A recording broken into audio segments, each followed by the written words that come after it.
لبيك اللهم لبيك لبيك لا شريك لك لبيك إن الحمد والنعمة لك والملك لا شريك. Assalamu alaikum wa rahmatullahi ta'ala wa barakatuhu. I'm sure you can see the grin on my face. I'm excited because it's another edition of the first 10 days in Dhul Hijjah. We've made that commitment to enlighten you for these first 10 days so that we can be on the same page, be enlightened, and get tips on how to be more conscious as a Muslim. The program is on day 3, and we talked about Hajj yesterday. We are continuing with the conversation on Hajj. How best can we prepare for Hajj? Our doctor is still in the house. Let's go for a short break. When we come back, our conversation continues with Dr. Bill. Two things that I want to say about Hajj preparation is that we need to be psychologically prepared, emotionally prepared, and health-wise too. We know that there's a lot of crowd expected during Hajj, so we all need to get ready to meet crowd and be able to prevent whatever can give us ailments during Hajj, like airborne diseases and infections. We're likely going to have something like sneezing, coughing, spitting, and all this kind of thing that people do during Hajj. So we should be wary of that and take along with us face masks to prevent dust and then dry, because we're going to desert area. So we should expect that. Get a number of masks in your luggage, and then get some tablets also that you think, in case you have like catarrh, blocked nose rings, loratadine tablets help in this. One in the morning, one in the night, help at least for a few days. And then add some cough syrup with you, because you may never know. You may not that you're going to abuse it, but just to get it ready so that you won't have to be moving health scarcer where you do have things like that. And then we'll need to get ready to hydrate ourselves, because there's going to be dehydration kind of.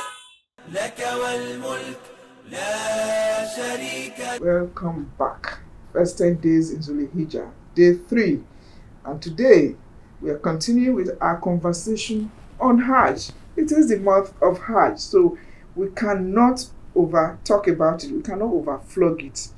It's a great pleasure again to say salam alaikum to Dr. Mustafa Adebayo Bello, Senior Lecturer, Lagos State University. Assalamu alaikum. Wa alaikum assalam wa rahmatullahi wa barakatuh. It's a pleasure. To have you here again. It's a pleasure. Yesterday we talked scrupulously about Hajj. You cannot talk about Hajj without also looking at the preparation. Yes. How best do you prepare for Hajj? Well, I mentioned yesterday part of that ayah in Quran 2 verse 197. Allah says, "What do those who are going for Hajj prepare very well?" Allah says, "Wa inna khayra zadi at-taqwa ya ulul albab." He said the best is fear of Allah. What Allah is trying to say is that, well, preparation means that you have to provide the money. If you have to go, there are resources that is required, because it requires you leaving your own homeland and traveling, miles and kilometers away, and you have to go either by sea or by air or even by road, by land. You have to provide the means for your conveyance down to, so it has to be your responsibility.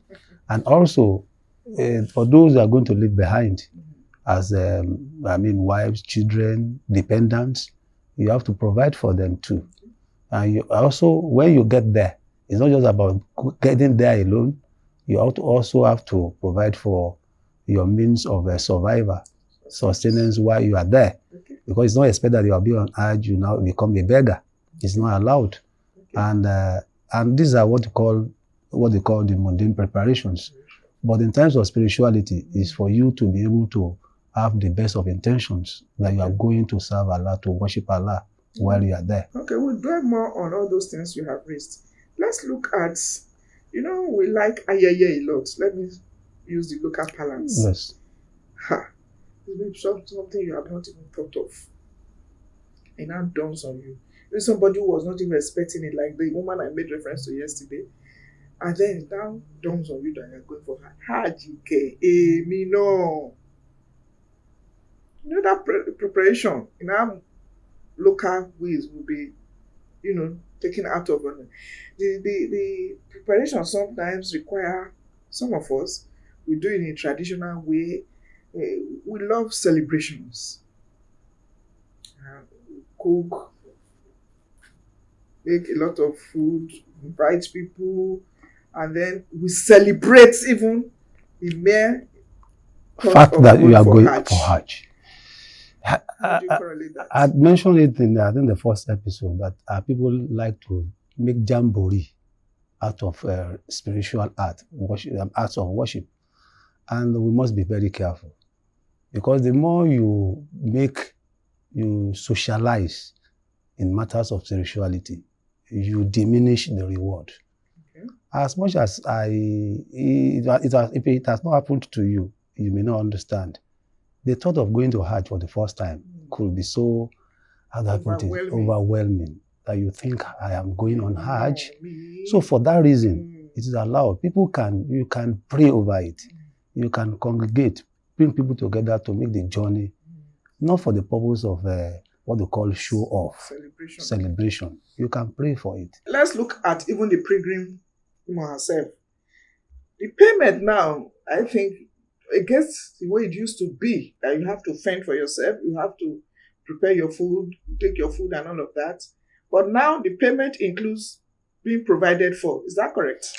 Well, it depends on, there are, for those who are living from Nigeria, there are two categories of pilgrims. There are pilgrims who go with the state board of of Hajj, and these are the government who are within the ambit of the state agencies responsible for Hajj, and those are the others who we call private, those who go with operators, and they call them international pilgrims. It depends on the provisions that each of the states have, the arrangement they have. In some states, they provide them with both breakfast and dinner. So 2 meals per day. And that would have been part of the money they pay for. But beyond that, they have what they call the basic traveling allowance that they give to them, that they can use on their own. And for the private, they also have their own, what I call private arrangement that they do. What is important here for each of the pilgrims going on Hajj is for you to look at the agency you are going with, and what are the basic preparations, rules of engagement that have been provided. And for that reason, try to comply. Because most of these operators are persons who know the wherewithal of the operations of Hajj. So if you try to do your own arrangement by yourself, it may backfire. Okay. So let's look at what is referred to as contraband. Sometimes when we go, they say there are certain food you cannot take. Sure. Even ordinary gari that you want to love, and at the airport they will, take it and all of that. In fact, my last experience is I said, let me go with a few cola maybe for some people, and then they say it's contraband. Yeah. Maybe you should use this opportunity to talk about some. Yes, it's because I think it's because of the abuse that people do, abuse of privileges, abuse of rights. And that's what is making Saudi Arabia authorities to classify some items as contrabands. If you are taking one, 2 or 3 pieces of cola, or when we say, perhaps you need it for yourself. Bitter cola, you need it for yourself. But when people take bags of, and they do it, and because some of these things are seen as a source, hard drugs. So people use it in the home country where you are going to as hard drugs. That's why it is classified.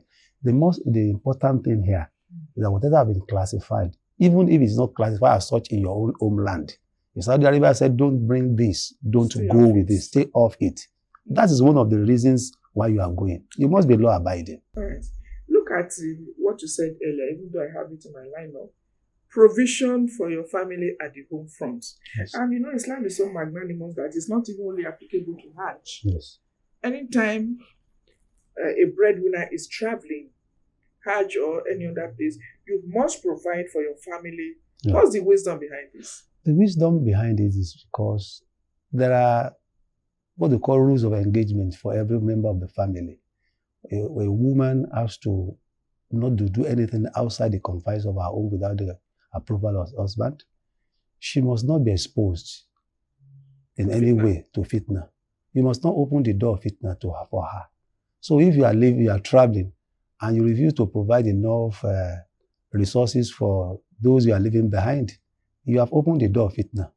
So God forbid, if anything goes wrong, you are culpable as much as the person who is involved in the act of error or sin. And that's the wisdom behind it.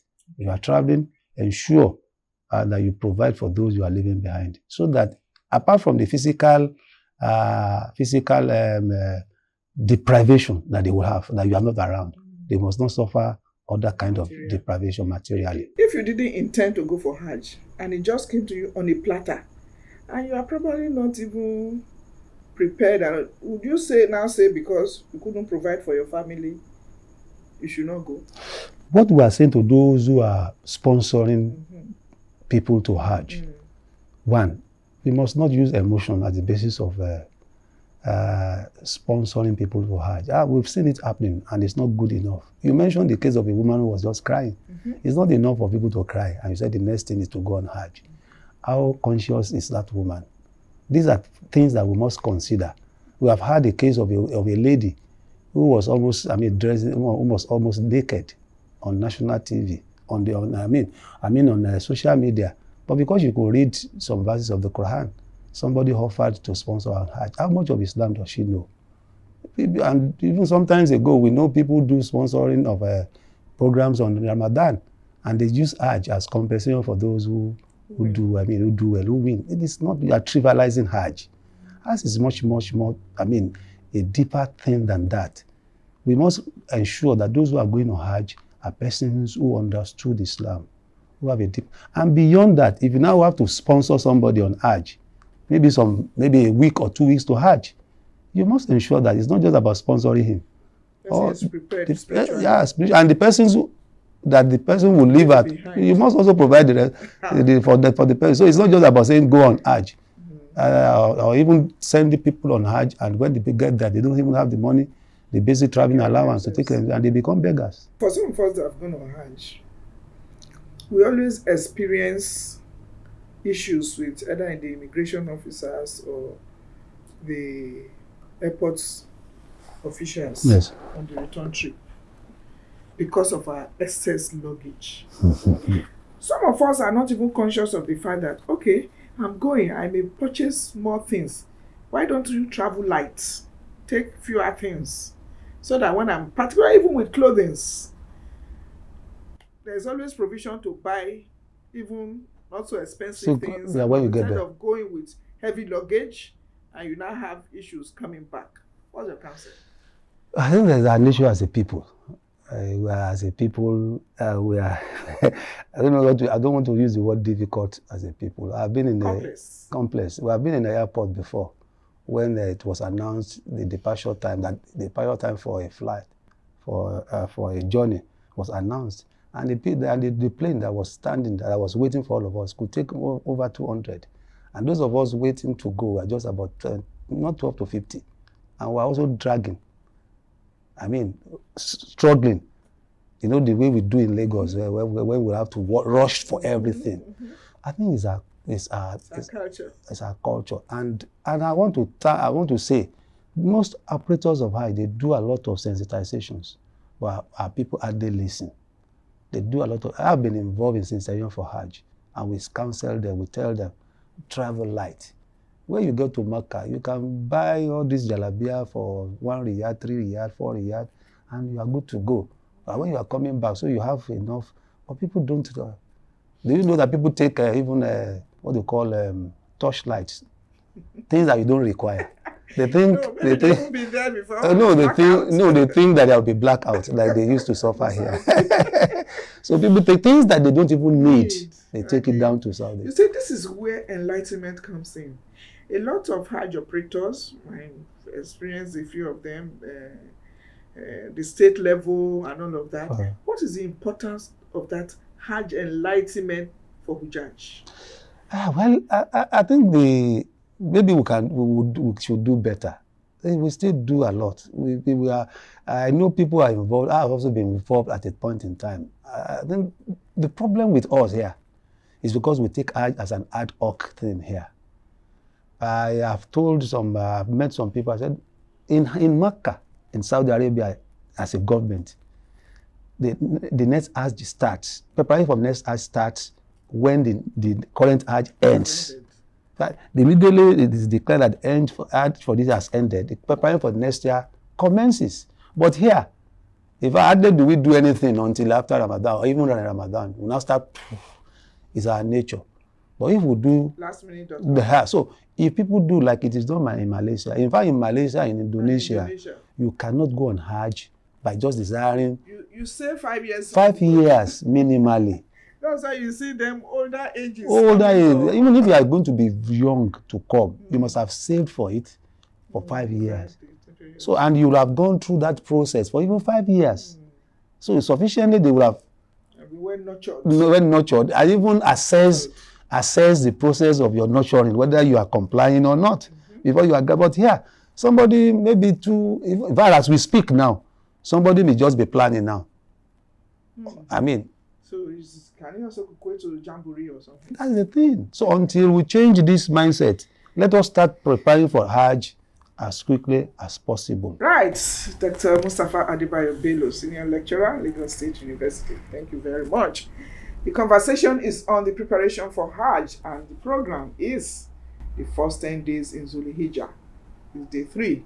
We are conversing here, and I'm sure you are being enlightened. Let's go for a breather. We'll be back to round up the conversation on the best way to prepare for Hajj. Over shortly.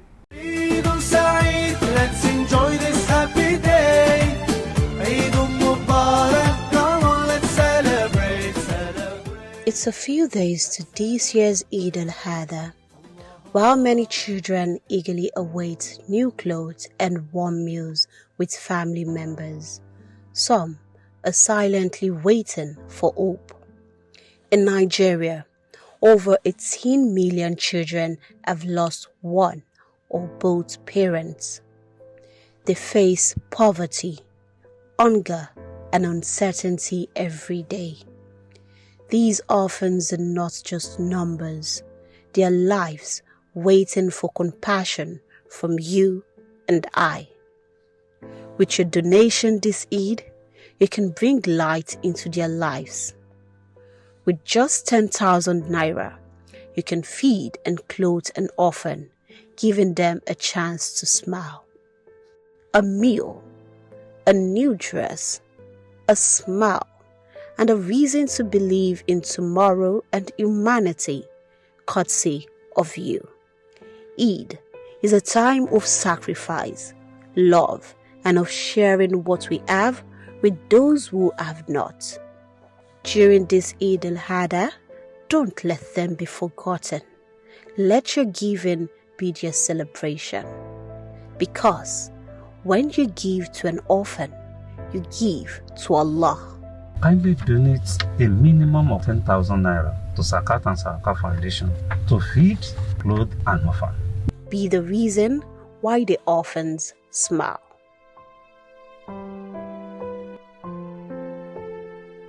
First 10 days in Dhul Hijjah is day 3.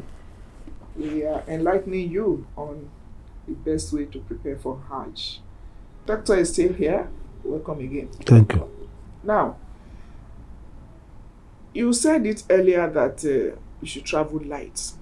But some people say you can afford it. Well, in the area of basic travel allowance now, there is minimum that you're supposed to travel with.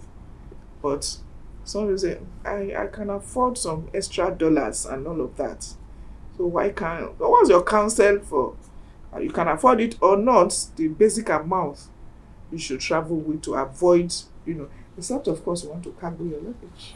Well, the provision is there. There is a minimum that the maximum limit required for each pilgrims. Particularly those who are going with the board, they have a minimum, maximum limit for your luggage.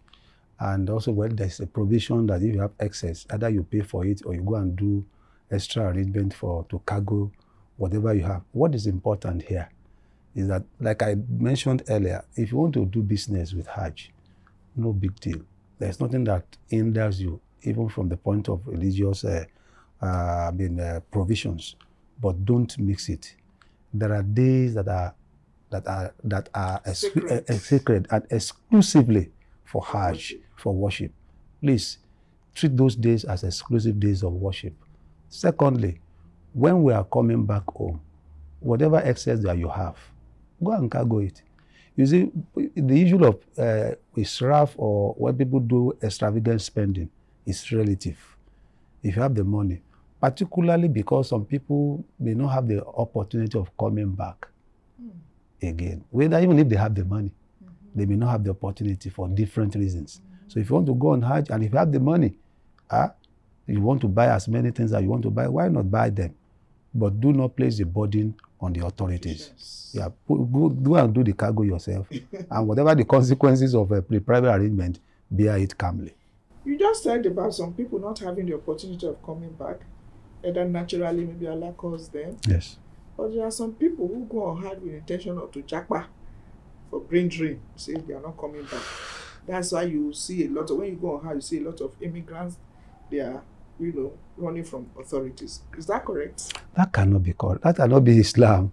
No, I mean, does it happen? It happens. Particularly when you go to some place like Sharam, so you find persons who have assimilated into the local population, community, and hardly and because they come around during Hajj, because during Hajj, the immigration policy of Saudi Arabia is relaxed for obvious reasons. So some persons, they will come, but once it's Hajj, they will also run back to their hidden places. So it's not allowed, and that's why Saudi Arabia authority is bringing stringent measures every year. And so when people complain about those measures that Saudi Arabia, particularly those of us who are law-abiding, we should understand this is the basis that Saudi Arabia is trying to. People do this jackpot not just because they want to stay in Saudi. They also want to use Saudi Arabia as a passage, conduit pipe to other places in Europe. So that's why Saudi Arabia authorities on yearly basis renew their immigration policies and making it as difficult as possible for people to run away. For those of us who have been, once you arrive, you submit your passport. They take your passports away. When you want to go to Hijjah and all of that, you have to, Well, somebody wants to run away. He doesn't even need the passport. Okay. Hey, I'm telling you. Okay, you know that much earlier, maybe a few years ago, Arrival used to be in Jeddah. And then you now convey the pilgrims to Medina for the early arrivals. But now, the last experience, you were flown directly to Medina. Why did they change all that? That is just logistic. At a point in time, particularly at the point the Medina airport had been opened and made available for the usage of, specifically for Hajj. It was not necessary for pilgrims who are coming in early enough to go through Jeddah. You have to convey them with luxurious bus. There are 3 types of Hajj. There are what we call the Ifrad. Ifrad, when you perform Hajj alone. We have Kiran, where you combine Hajj and Umrah together. Then we have the type of Hajj that people who come from Nigeria specifically do is Tamatu. Tamatu means that you do Umrah first, then you have a break, then you do. For people who go early enough, the aircraft will take them straight to Medina. And from Medina, after spending about a week in Medina, they will now go to Dhul a week or maybe a few days in Medina. Then they will now go to Dhul Hudayfa, where they now are done the Ram preparation to do Umrah in Makkah, and they now become like a Meccan resident until the 8th of Dhul Hijjah, which is Yom Tarwiyah, when they will now start preparing to commence the rites of Hajj. Rites of Hajj, just to get off me. That would be our next conversation. Okay. I mean, we are going to be dwelling much more on that. It's the month of Hajj, so we can't really overflow some of these things, because a lot of people need to be enlightened. Even if you are not on Hajj now, you probably, even if you have been before, and you still want to send somebody, it's good for you to be enlightened on all of this so that you can also train the trainer, train another person. The program is still first 10 days in Hijjah. Our focus today is on preparation for Hajj. Any other thing before I ask my question? They are watching and they want to hear it. Yes, those the Quran says, "Tasawwadu wa inna khayra zadi taqwa." The best of preparations is to fear Allah. So those on Hajj, please fear Allah. Don't do what is unlawful. We thank Dr. Mustafa Adebayo Bello again for coming to enlighten us on this program. He is the senior lecturer, Lagos State University, Department of Religious and Peace Studies. Thank you for coming. But I haven't forgotten the question. I just wanted that time to lapse a bit. The question is, how best do you prepare for Hajj? Again, how best do you prepare for Hajj? The fifth pillar, yes. Let me give you that tip. Send your answer to our Facebook page, the fastest finger, and the more convincing answer will win our prize. It's not restricted to those in Lagos alone. Anywhere you are in the Federation and even in the diaspora, you can answer this question because our platform of broadcast is global. This program came to you from the stable of Ames Media Company Limited. First 10 days of Dhul Hijjah has been the topic, a conversation on the third day.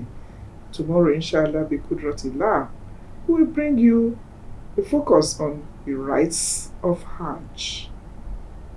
Join us then. Assalamu alaikum wa rahmatullahi wa barakatuh.